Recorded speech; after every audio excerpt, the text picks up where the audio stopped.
Good evening, everybody. It is Dr. Thompson here. I hope you are all well. Well, what an adventurous 48 hours we've had, says he, trying to fix his headphones. Thank you, everybody, for all your help. Really, really appreciate it. And we are going to have some fun tonight. Those other two guys, what are their names? I can't remember the names. Dr. Budgie and Dr. Larke. Anyway, they're not here. I'm standing in for the Raw Pet Medics this evening. So we're going to have some fun.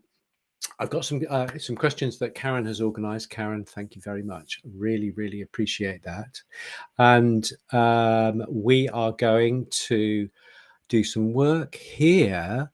We've got various things, and great to see everybody here. Rach Mack was the first one in. Great. Well done, Rach. I think that's probably 3 on the trot. Brilliant. Carol is here. Michelle, all the way from Chicago. It's amazing. And Lorraine and Joyce. Marvelous. Absolutely great.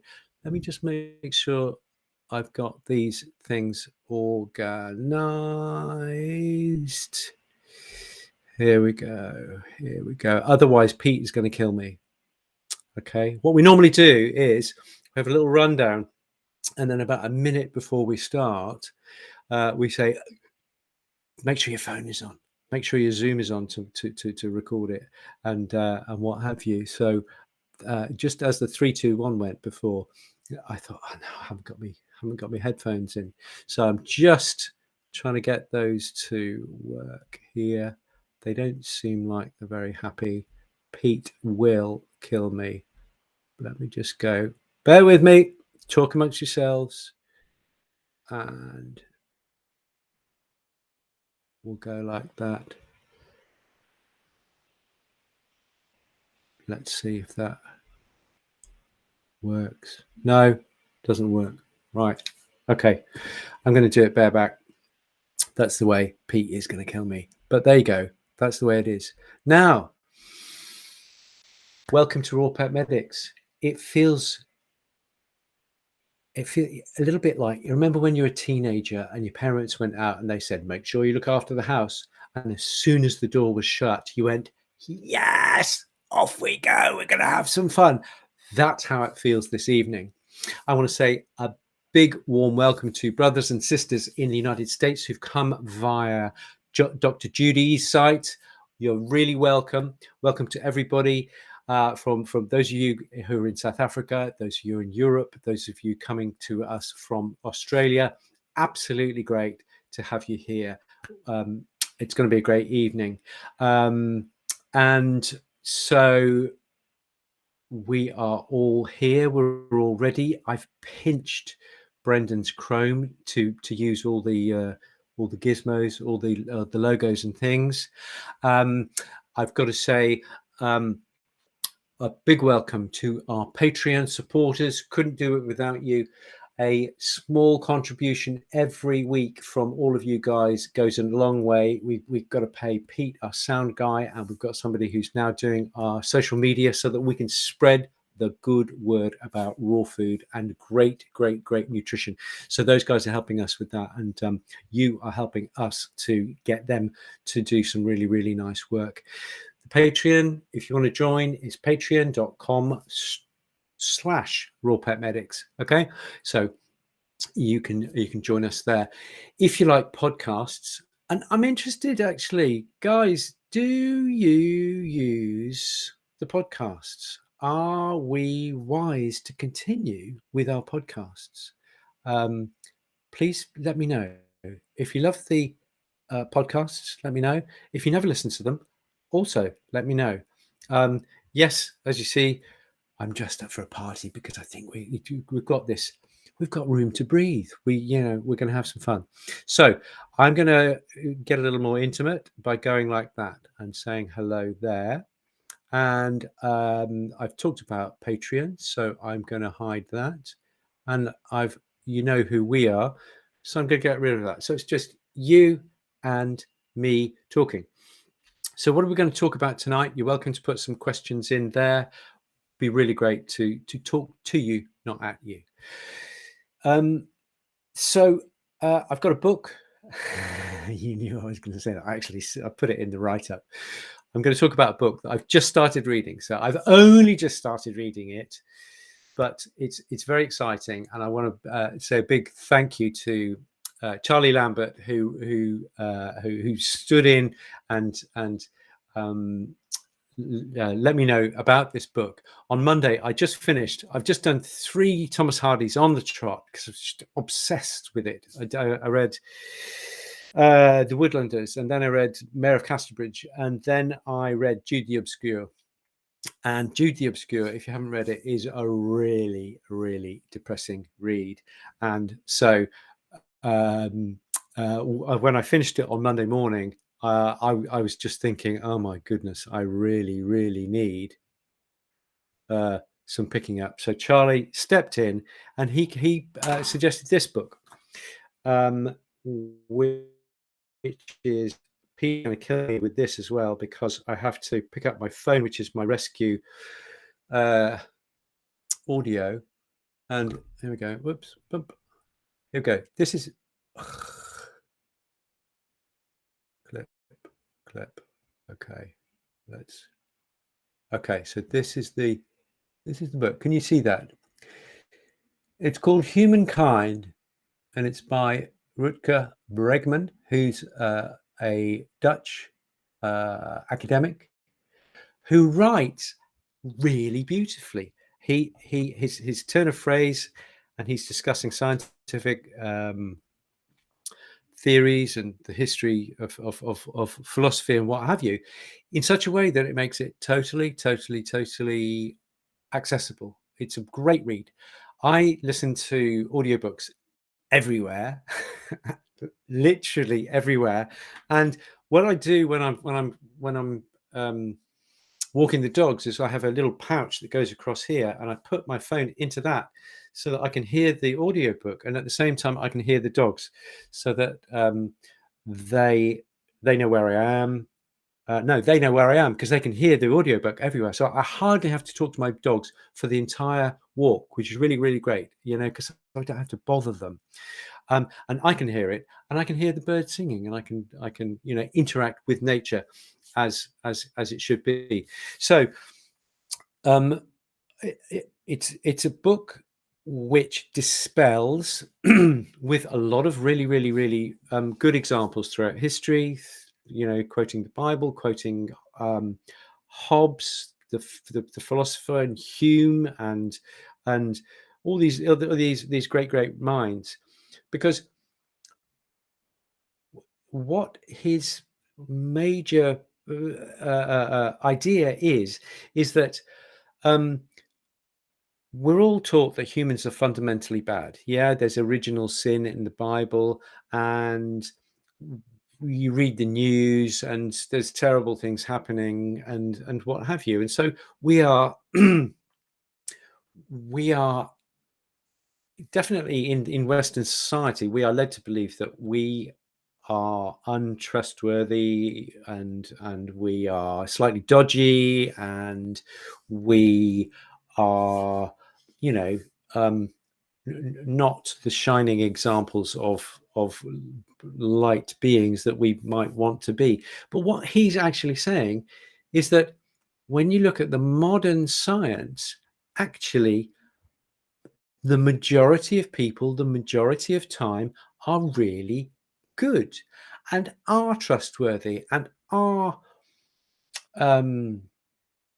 they do want to help, and they do want to work as a community and what have you. And that's all very interesting. I think that's great. The history of philosophy, and the history of the psychology of man is very interesting. However, there is they're talking quite a lot about animal behavior, because evolution says we came from chimps, and so he's looking at Jane Goodall and how chimps behave. But one of the things that struck me, he was talking about the domestication of dogs, and he was talking about in the 70s they started they had silver fox farms in Siberia, which is not great, but they had them, for pelts and what have you. And so what they did is they saved many of these silver foxes from slaughter for pelts, and they selected, when they first started, and silver foxes are really aggressive, okay? And so they were using those as the primeval example of a species that had been completely undomesticated. And so the researchers first of all went in there, and this was really, really hush hush, because talking about evolution in Soviet Russia was a big no-no. Don't ask me why, but it was a big no-no. And this is kind of what they were looking at the evolution of domestication. So they went in, and all of these silver foxes were, jumping up at the cages, and they had to wear fantastically thick gloves to get anywhere near the silver foxes. And with that first generation, they selected those silver foxes who hesitated slightly before they started to have a go at the people, at the scientists who were observing them. That's where they started. And incredibly, within 5 generations, and the only trait that they were searching for, that they were breeding for, was docility, friendliness, the ability to be less aggressive. Okay, that's it. They weren't looking for size or shape or anything else. And what they found was that within 5 generations, they had produced a silver fox which actually wagged its tail, which is absolutely unknown within silver foxes. Wagging the tail obviously is a sign that, I want to communicate in a non-aggressive way with you. They carried on this work for 25 generations, and they produced a domesticated dog. And what they've found is that by just selecting for friendliness, they also select for increased intelligence. And that's where it gets really interesting. And so what the author is saying is that domestication, which has happened to us humans over 3 million years or so, we have selected amongst ourselves for friendliness, because friendliness means you get on with your neighbors, you cooperate in hunting and what have you. And so by unbeknownst to us, we're selecting for friendliness, but actually we increased our intelligence by selecting for friendliness. As I say, I've only just started the book, but this is some of the delights that are even in the first hour of the book. So a lot of really useful information, I think, there. Whatever your, that's my lovely daughter. Whatever your interest, I think there's going to be something for you here. This is the book. And thanks again to Charlie Lambert for suggesting it. Now, I'm just going to spend a few minutes talking about how I and Ellie, my wife, feed our dogs. She feeds the most of all. Okay, hands up. All right, I'm usually running around like a headless chicken, especially on Tuesday nights, and she does most of the feeding. Okay, now I'm Mr. Raw Food. Okay, I've been telling people to and coaching people to feed raw food for 25 years. Okay, and so what does my wife do? She cooks the veggies that she adds to the meat. So we get a kind of a lovely 80-10-10 mix of meat, 80% meat approximately, 10% bone approximately, and 10% organ meat. Organ meat is dramatically important. Okay, that's where you get your vitamin D from. That's where you get your zinc from. Apart from anything else. Okay, so it's where you get your B vitamins from. Very, very, very important. Okay, so 80-10-10. How do we select those meats? The answer is that it's the first thing that comes out of the freezer. Now, when I talk to people, I will say, I think, and I do, and in theory, I think this is the best way to feed. And if it was up to me, this is how I would feed. But she does the feeding. So when I say to people, I say, ideally, you would feed the same thing every day for about a week or so, 5 days, 7 days, 9 days, okay, approximately.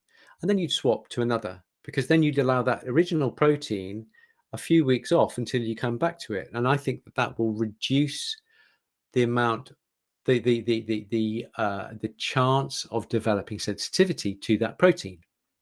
Logical? Yeah, logical. Okay. So that's what I preach to people to do. Okay. But she takes the raw food. So she does feed a raw meat. Okay. So that's brilliant. That's really, really good. And, but what she will do, and I think she's her mum's Indonesian. Okay. Her dad's from East End of London, and her mum's from Java in Indonesia. And so there's a thing in Indonesia where they love to cook food every single day, twice a day, 3 times a day. It's always produce fresh food. Okay. And I think that's where it comes from. And there's nothing wrong with that. That's absolutely fine. So what she loves to do is she will get the greens. So she'll get cavolo nero, or she'll get a bit of broccoli, really whatever's in the fridge, whatever the children haven't eaten, she will go for from the fridge fresh, and chop it up really finely and put it in the frying pan at a low temperature, either usually with olive oil, and we'll fry it at a very low heat for probably 10 or 15 minutes. Okay, she just does it while she's doing other things, making food for the children and things like that. And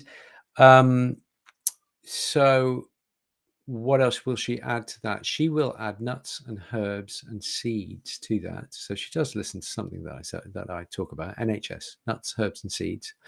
And she'll also put in herbs, spices. Okay, so there'll be turmeric in there, and there will be other spices, maybe tiny bit of ginger or something like that. Okay, and the dogs, we've got Mouse, who's 2 years old. She's a Whippet Italian Greyhound cross, and she's a brindle. And we've got Bluebell, who is a 4-year-old Whippet Italian Greyhound cross, who's her half sister, who is a bluey sort of color, hence the name. And so they've developed a palate whereby they are completely happy with probably 20% veg in their bowl. Okay, so it's 80%, 80, 10, 10, and 20% veg. And they will tolerate that really well. It's all mixed up. And it works really well. They have 99% of the time fantastic poos. All dogs will get a little bit squitty every now and again, and mine are no different. The fact that they eat horse poo and chicken poo and goodness knows what on a fairly regular basis, and yet they don't get runny tummies on a regular basis, which suggests to me that their microbiome is in great shape. They've never had an antibiotic, so they've got 6 dog years in between the two of them, and yet they haven't had an antibiotic. So I'm really proud of that, and they have great poos. We use wormcount.com for testing for worms. Okay, I don't use any other laboratory. What we will also use periodically is we will use Vermex. I work with these guys. Okay, so always be aware of where people if people have affiliations, just it's worth being aware of that. But I've been working with these guys, Vermex, for 12 years now. I think they're great. It's a family-run business, and I really, really like them. For fleas and ticks, Karen was mentioning that she wanted to talk about fleas and ticks, and so I wanted to just say this is what we use for fleas and ticks. There we go. I don't want to come too close to the camera because otherwise I'll go out of focus again. So it's called Flea and Tick. It's kind of easy to remember. Which way do I rotate it? That way. Okay. It's got a nice collie on there. Okay.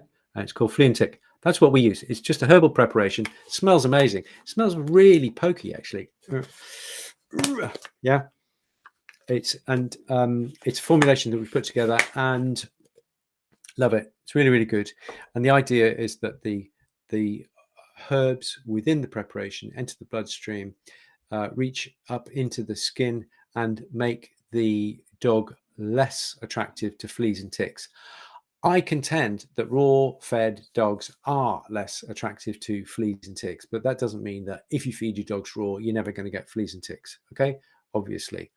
The other side of this is there are flea and tick magnets. Some dogs will just get a tick as soon as they think of a tick, and some dogs are really resistant to fleas and ticks. Okay, that is to say, you can send two dogs, they can be brother and sister, brother and brother, into the forest together, and they come out 10 minutes later. One dog has 12 ticks on them and the other one has none whatsoever, and yet they've been running through the same environment. Okay, if you've got a real tick magnet, you will have to perhaps use topical products as well, so be aware of those topical products. So there you go. That's how Ellie feeds. There you go. That's the skeletons in the closet. Yeah, we feed whatever comes first out of the freezer. The other thing I was going to say, how do I feed the dogs? Now, I'm usually in a rush, so my version of that is curtailed. Okay, so what I'll do is when I'm feeding is I'll go to the freezer, go to the fridge, because we defrost in the fridge. Unless we've forgotten to take anything out, in which case the meat will be on one of those plates. Actually, have you come across these defrosting plates? Yeah, you can get them. Ours is made by Joseph. I have no affiliation with them, but it seems to work quite well. It's basically just a plate what's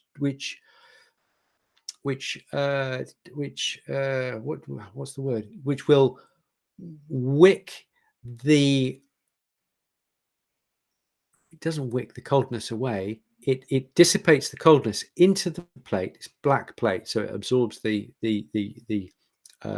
temperature, and then that is able to be heated more quickly by the environment. Okay, so I didn't think they would make any difference, but I think they make defrosting a little bit quicker. Okay, so it's called a defrosting plate. We got ours from Amazon or somewhere, and that's where we defrost. It also keeps it off the kitchen counter, and they're wipeable, and so really, really great.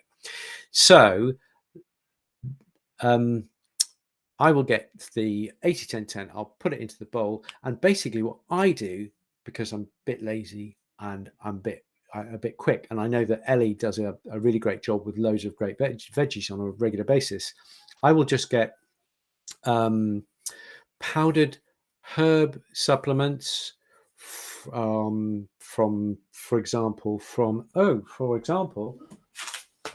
I'm going to be talking about these on Thursday, so I happen to have them with me.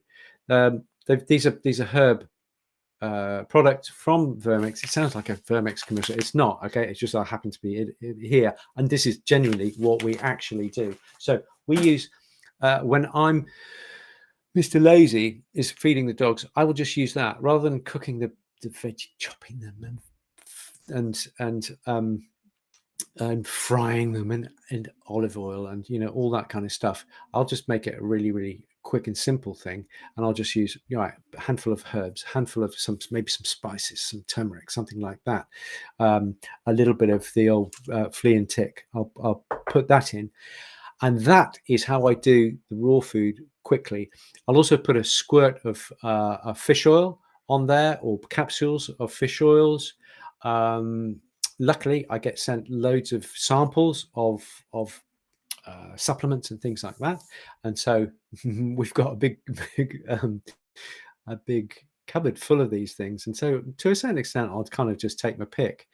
And that for me emphasizes one of the most important elements of feeding raw. What is the most, okay, so question, here's a question, everybody. What's the most important thing when you're feeding raw food? Is it choosing really great meat? Is it choosing really great NHS, nuts, herbs and seeds? No, it's not what you put in the bowl.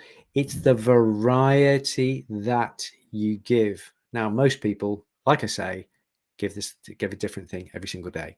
And the ideal for me is you give the same thing for a week, but then you change it and you give it something else, another protein for a week, and then you change it and you give another protein for a week, and then you change it, and that for me is the way to do variety. But you also do variety of your nuts and the herbs and the seeds, and you do variety of any spices that you put on.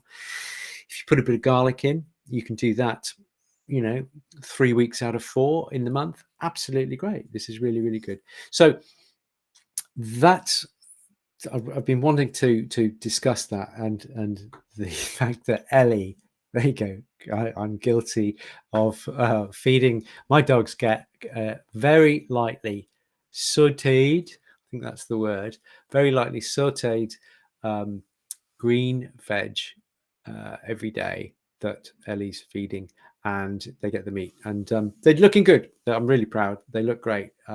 Bluebell's got she's got a really shiny coat. Mouse has got a slightly more, is really healthy, but it's slightly different. It's innately not quite as shiny, but it's really beautiful, and they smell great and what have you. Okay, so there we are.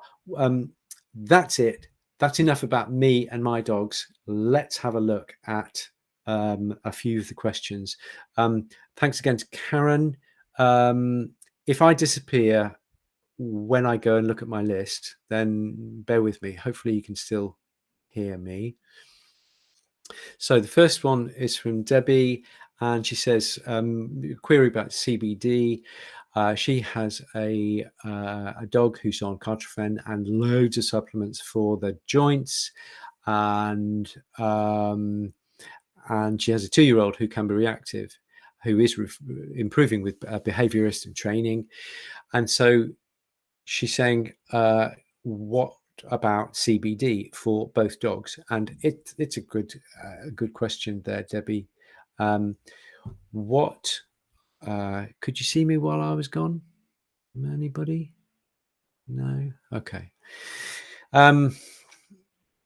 So CBD for arthritic and sore joints. Yes, absolutely great. Yeah, really, really would recommend that. Make sure that your diet is fundamentally in absolutely great shape. And simply because I have them here because of Thursday, I've got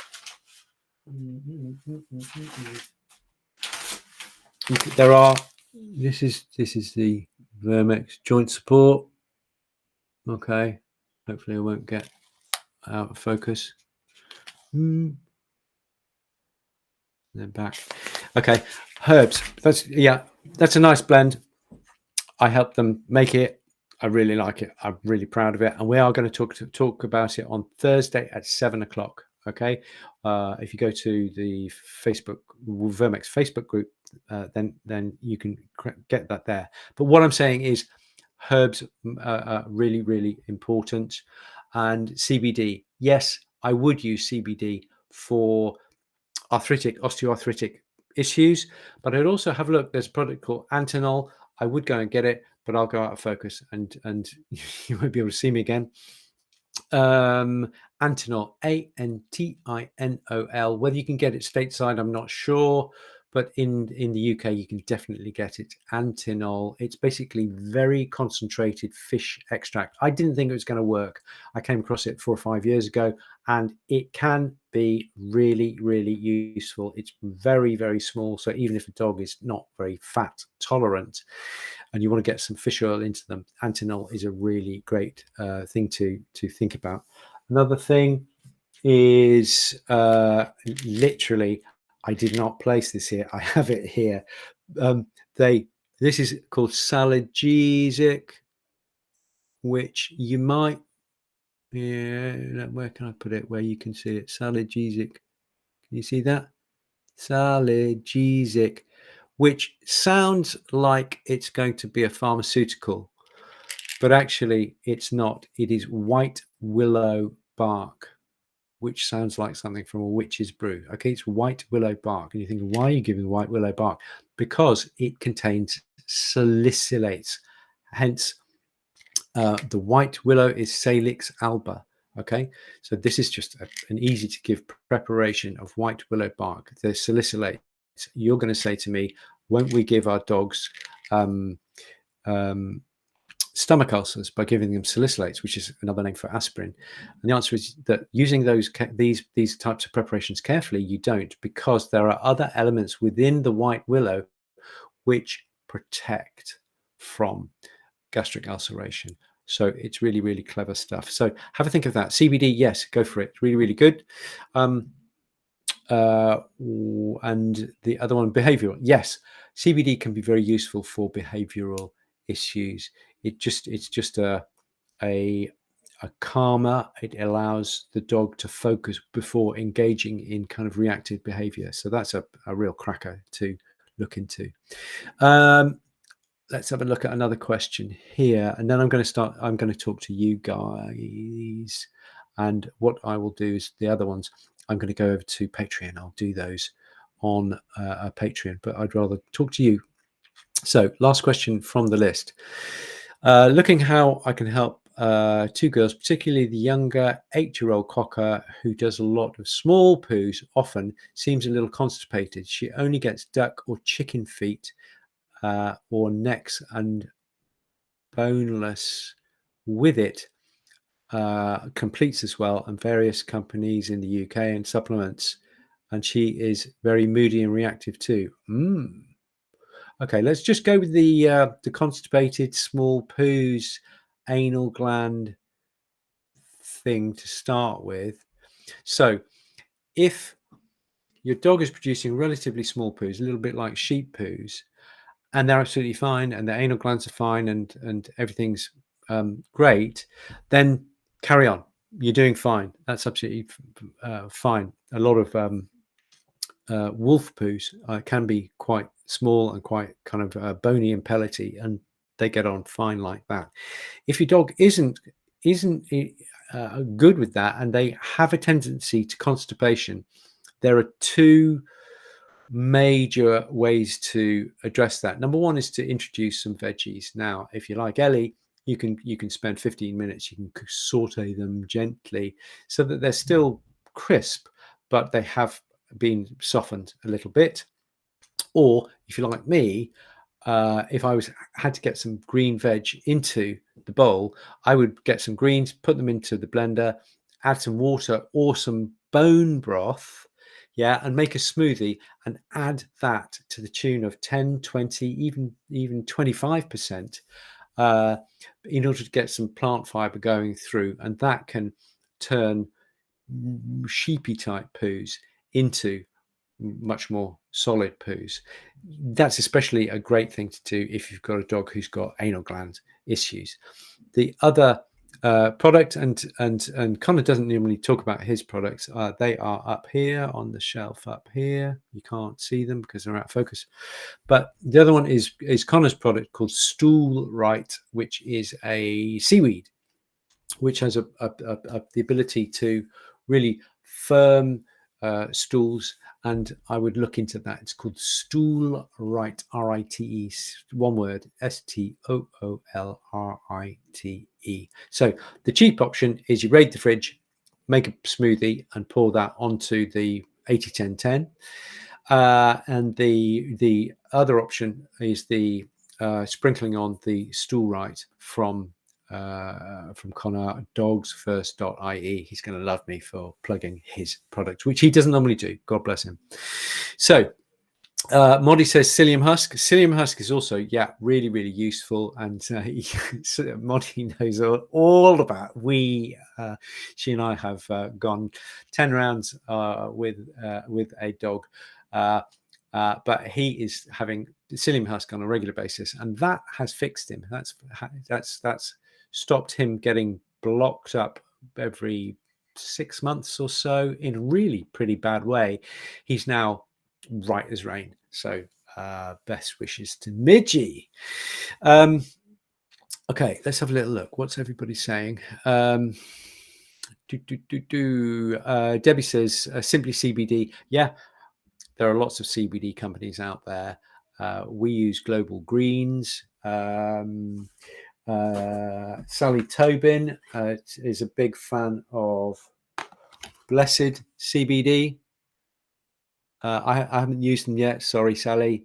And I'm looking. There's another one called Elevance, who I am looking at now as well. I promise, Sally, I will look at the Blessed CBD. Broad spectrum. I think broad spectrum is important. Number one. Number two, that they don't use any organic solvents. Yeah, like dry cleaning fluid and things in order to get the CBD out of the hemp seed. That's really important. And also you need a certificate of authenticity and a certificate of that the company has a certificate to say that it is the real deal and it does contain what it purports to contain. Those are the elements that you would look at in a quality CBD, and if they can't produce those, then move on and think of other product. Okay. Susie Greaves rightly says slippery elm is under great pressure. Did I mention slippery elm? I may have done. I think it's great. You need to source it very carefully. It has to be ethically sourced, sustainably sourced slippery elm. Other options will be psyllium husk, which is ubiquitous. You can get it everywhere. And the other one is marshmallow, which is very easy. Marshmallow, not the things that you toast on the fire, but the root of the marshmallow plant, which is also very good for helping to bulk up stool. Okay, so that's really good. Let me look. I'm going to go up a wee bit.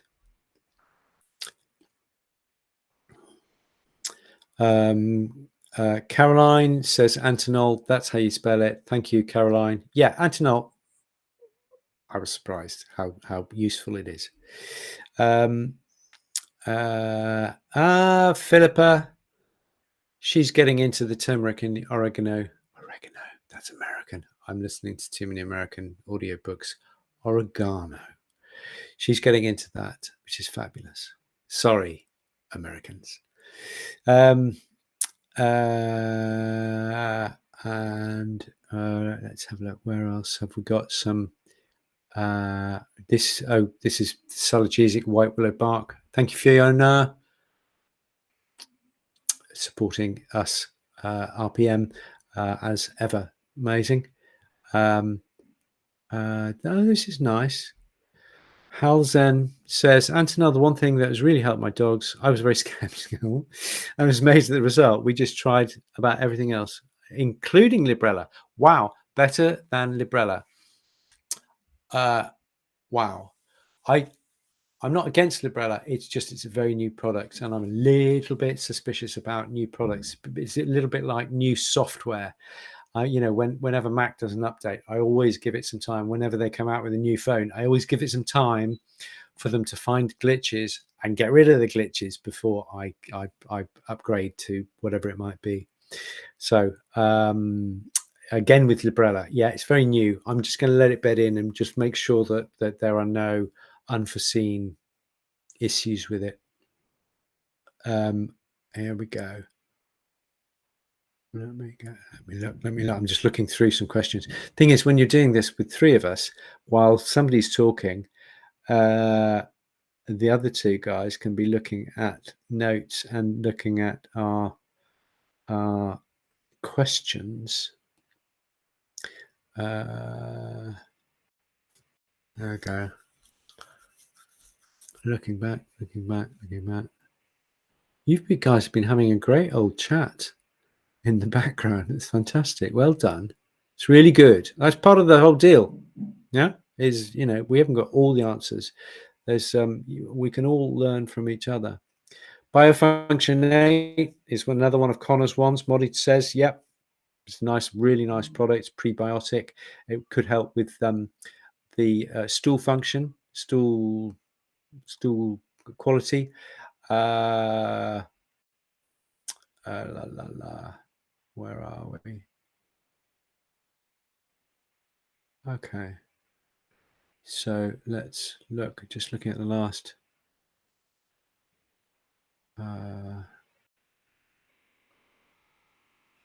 Okay. I think, and there's somebody saying about podcasts. Tracy says she loves listening. I think she's talking about podcasts. So there we go. Not many questions there, guys. That's good. As long as you're all content and happy and lovely. This is excellent. So let's go back to our questions. Let's have little questions. We've looked at CBD. We've looked at small poos. Here's another one from Susan who says, raw seniors, does their microbiome change in reference to bone absorption and breakdown of foods? That's the first question. I'll come back to you in case I've disappeared. Does the microbiome change? Yes.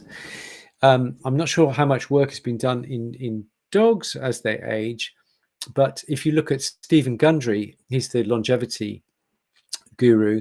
There are bugs like Akkermansia, which are prevalent in young humans, which are reduced as you get older, and there is a correlation between the better your Akkermansia, the kind of the better you age. That's Akkermansia. You'll have to Google it. Akkermansia. Off the top of my head, Akkermansia. It's a bug, and there is a really good way of boosting your Akkermansia, because we're all thinking, "Ooh, I want to age really well," and it's a type of tea. You're going to have to look at Stephen Gundry, MD, to find out what the tea is. I think it's oolong tea, perhaps. It's one of the smoky ones. So if you don't like tea, you're out of luck. But if you do like tea, then that's it. I don't really like smoky tea, so it's not my cup of tea. So I'm going to have to look at something else to try and maintain my Akkermansia. That is a long way of saying your biome will change as you age, but I think perhaps what changes more is your digestive capability. For example, I think when you're young, all your organs tend to work really well, your liver and your heart and your kidneys and everything else, including your pancreas. Okay, most young people, most young dogs will be producing lots of fantastic digestive enzymes. But as you get older, I think that capacity will reduce with age. Yeah, your heart capacity reduces, your lung capacity reduces. So why wouldn't your capacity to produce enzymes? Why would they not produce? Why would they not reduce as well? And if you're digesting food less effectively, I think that's going to impact the biome. And so what I do in that situation is, if I'm suspecting in the older dog that the pancreas is just a little bit tired, I think digestive enzymes are a really, really great idea. If there's any worry about certain proteins, pig protein in particular, because many of the canine digestive enzymes are made from porcine, pig pancreas, okay, pig pancreatic juice. And therefore, what I tend to use, I used Supergest by Higher Nature, Supergest by Higher Nature, because it's a vegetarian digestive enzyme, and therefore you haven't got any pork getting in the way of food trials or something like that. Digestive enzymes really, really safe to give. Even if you give them to a normal dog, I don't think you're going to do any harm. Very good for skinny dogs who are trying to build up, if you post surgery, or in bitches who are trying to make ensure that they are absorbing as much of the nutrients going through their gut as possible. So lots of things that one can do in that situation for that. And the second part, if you can hear that, that is, we've got peacocks. We've got 2 peacocks. They came to us. We didn't. Well, the first one came to us, and then we got the second one to keep the first one company. Okay, just to let you know, we are not so pretentious as to think, oh, let's go and get some peacocks because they'll look lovely in the garden. During this season, they're an absolute pain because they just non-stop from 4 in the morning until 10 at night and beyond. The boys will be screaming like that. If you can't hear it, then you'll think I'm just talking to myself. But I promise you, there are crazy peacocks screaming out there. So Susan, second part of her question is ongoing support to aid digestion organs mobility, ongoing support to aid digestion organs mobility and recommended going forward. Okay, so I think the digestive enzymes is a really good one to think about with the older patient. For organs, I think that milk thistle and dandelion are wonderful herbs, really, really safe herbs to give. Wonderful herbs to give. You can get these things online, and if you do buy them online, they usually have dose ranges. Now that we're talking about it, and literally, I did not prep this. I promise you.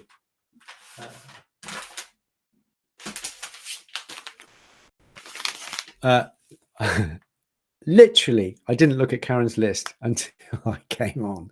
Okay, so that is called the Senior Blend up there in the kind of yellowy color. Okay, and this is a mix of herbs which are for circulation, for anti-inflammatory effects, and for kind of general pep up and go. If you'd like more information about these, I'm going to do an introduction to them on Thursday at 7 on the Vermex website. This is not an advert for Vermex, but it just happens that I have these here, as I said earlier. Now, okay, so we're over time. I'm going to go now, guys. I'm going to do some more questions on Patreon because we like to look after our Patreon people. Thank you very much. It's been great. And thanks for everybody for the last 48 hours. Really appreciate your support. Dr. Budgie and Dr. Larke are back next week. And I don't know what on earth we're doing, but we will let you know. So that's me saying be happy, be healthy. And I will see you on Patreon in just a few minutes. This will be posted later. Bren is going to post it. It may not even be posted onto Patreon till tomorrow. Apologies, but we're just making things up because the guys are skiving just a little bit. Okay, here we go.